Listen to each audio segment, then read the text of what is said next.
میرے ساتھ ہوا کیا ہو. جب ان کے علم میں نہیں تھا تو میں نے بھی ان کو بتایا ہی نہیں. بالکل ایسے ہی مل کے آ گیا. ٹیلی ویژن کی تھوڑی سی بات ہوئی, ریڈیو کے حوالے سے ہوئی, اور پھر یہ ہوا کہ آئندہ کچھ ہوگا. لیکن جہاں ایک انفارمیشن منسٹر سینٹر کا وہی باخبر نہیں ہے اپنے ملک کے اتنے بڑے ٹیلنٹ سے, تو پھر اس بےخبری میں کیا توقع. اب میں نام نہیں لوں گا, ایسے سنگر ہیں جو اپنے تجربے سے عالم پیری میں بھی گانا گا جاتے ہیں کہ استائی آج ریکارڈ کر لو انترا. تو میں بھی اس طرح کر کے ایکسپیرینس میں کر لوں گا سارا کچھ. لیکن میرے کلیجے میں تکلیف ہے کہ یار میری ساری زندگی کی تپسیا کا پھر مجھے پنجاب حکومت کو اپریشیٹ کرنا پڑے گا کہ انہوں نے فوری طور پر خیال رکھا اور اب تک رکھ رہے ہیں. نہیں, آپ کی جو گزارشات ہیں ہماری کوشش ہوگی کہ وہ ارباب اختیار ضرور سنیں کہ جو کہ ٹیلنٹڈ افراد کے لیے, اداکاروں کے لیے ہونی چاہیے. تو دوسری طرف ایک اس سے ہٹ کے ایک اور کوشچن کہ جب آپ اس میں فیلڈ میں آئے تو پہلا یہ ڈرامہ کون سا تھا اور کس طریقے سے آئے ریڈیو میں, اور کون کون سے ڈراماز آپ نے کیے؟ میں بتاتا ہوں. میری عمر اس وقت میں 70+ تو 73 برس کا ہو گیا ہوں. میری عمر ابھی 10 برس نہیں تھی جب ریڈیو پاکستان میں نے جوائن کیا, ریڈیو پاکستان لاہور. اور یہ والا نہیں جو 1965 میں ایوب خان صاحب نے جس کا افتتاح کیا. اس سے پہلے گورنر ہاؤس کی بیک پہ ایک چھوٹا سا ریڈیو پاکستان لاہور ہوا کرتا. میرا آغاز وہاں سے. یہ تب کی بات ہے جب طارق عزیز بھی ریڈیو لاہور ہی میں ہوتے تھے اور ڈرامہ ہی کرتے تھے وہ. تو میرا سب سے پہلا زندگی کا جو آڈیشن کے بعد مجھے کام ملا وہ بانو آپا کا لکھا ہوا ایک ڈرامہ تھا کلو, جو کئی 35-40 برس کے بعد انہوں نے ٹی وی کے لیے لکھا اور ایوب خاور صاحب نے ٹی وی کے لیے کیا تھا. اور اس میں ماریا واسطی نے وہ کلو کا رول کیا اور بہت عمدہ کیا تھا. ریڈیو پہ جب یہ ہوا تو ہیرو اس میں طارق عزیز صاحب تو 22-23 برس عمر ہوگی.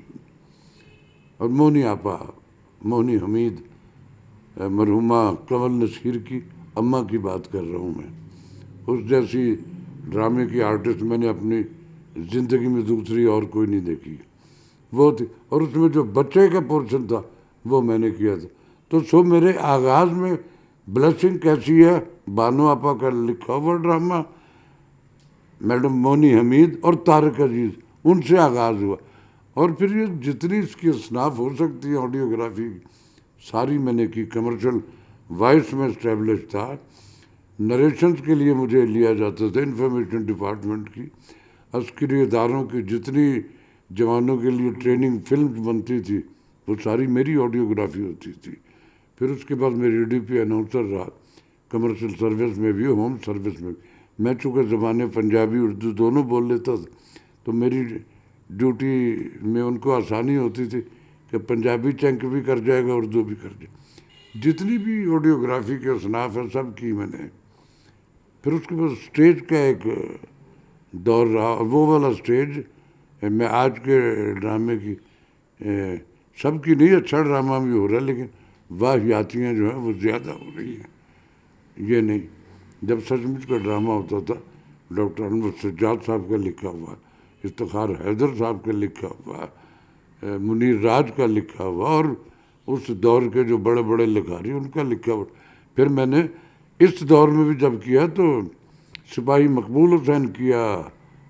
جب یہ نیا پاکستان بنا سب سے پہلے گھیرا گیا مجھے کہ آؤ بھائی وہ ڈرامہ کرنا. تو ڈرامہ تو میں نے کر دیا. 2 مہینے میرے جڑوں سے وہ میرا سارا ڈرامہ نچوڑ کے 4 شوز کے لیے بلایا. لوگوں کو بہت اچھا لگا. 10 شو پیک ہوتے تھے روز کی. اور جب پیسے دینے کی باری آئی تو میں نے پوچھا نہیں تھا. 50,000 روپے یہ ان دنوں کی بات ہے جب مجھے ایک دن کی کسی کی شوٹ کا 50,000 ملتا تھا 2 مہینے. میں نے اس پہ بھی اعتراض نہیں کیا کہ میں نے اپنے ملک کے ایک, میں سمجھتا ہوں سپاہی مقبول حسین میری نظر میں ایک ایسا ابن مریم تھا جس کو میں نے اپنی زندگی میں دیکھا, ورنہ میں مجھے اور تو کوئی دکھا نہیں کہ. تو میں نے اس کو ایک اسپرچول لیول سے کیا. تو یہاں اس طرح کی مصیبتیں ہیں. شخصیت پسندی ہے, میں آپ سے ایفیلیٹڈ ہوں تو کئی انسینٹیو ونڈیو بھی مجھے ملیں گے, اور میں اگر صرف اپنے کام ہی سے ایفیلیٹڈ ہوں تو یہ ضروری نہیں کہ مجھے بھی اس میں کنسیڈر. تو سو اس طرح سے گزر گئی، مجھے کوئی گلے شکوے نہیں ہیں۔